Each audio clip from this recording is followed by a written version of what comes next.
Kenny Ladies chat about the I need a treat mindset that comes after a long day. I eat well during the day and honor my cravings, but most nights when I'm relaxing either in bed or on the couch, I want a treat.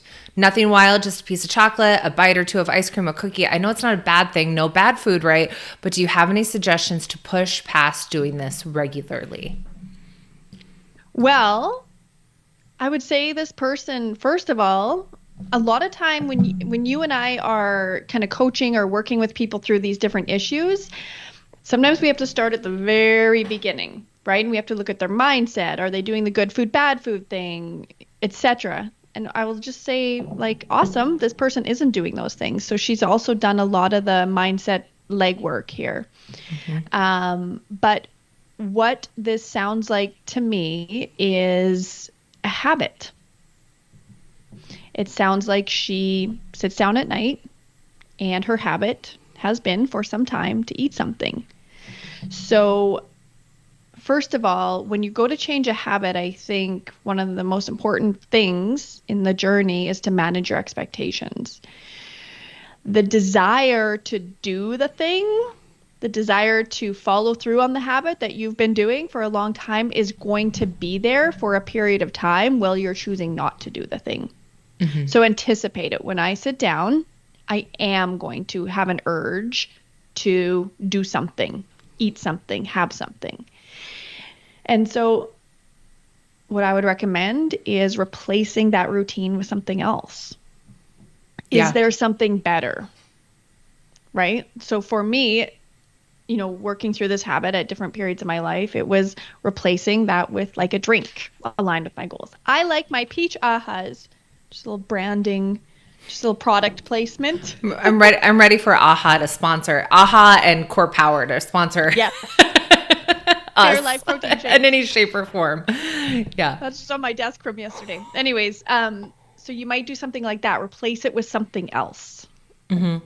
Yeah. That elicits the same reward. Right. So if she's looking for something pleasurable, something enjoyable, something that feels like a reward, that whatever habit or behavior she replaces with, it should elicit a similar response.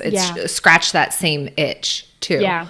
Yeah. And, to your point about managing expectations, something that can be really helpful for members is to just commit to it for one night.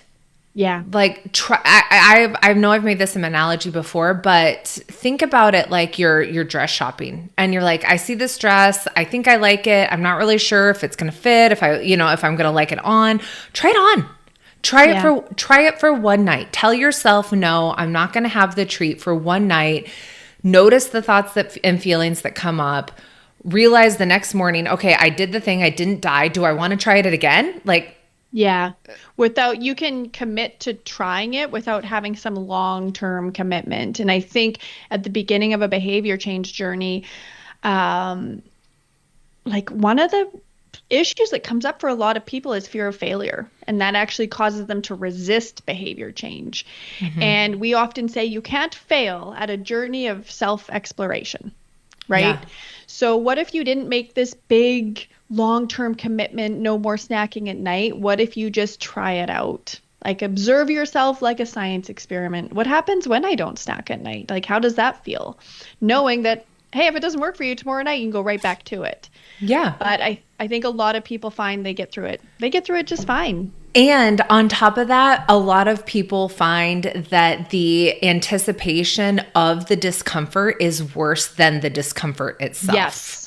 Yeah. So totally. Thinking about oh my God, I'm not going to have my treat. I'm going to it just makes my skin crawl thinking about telling myself no. But when you actually do the thing, you're in the rear view mirror looking back at it, you're like, okay, that was totally doable. I'm fine. I am a catastrophizer, so I majorly do that. Yes. Yeah. I see a comment here that says it's more about the ritual than the thing for me. So maybe in that case, maybe it is what would happen if instead of the treat you spent 5 minutes deep breathing, meditating. Yeah. Go take a hot shower. So if it's about the ritual, find a ritual. Yeah. Yeah. Beautiful.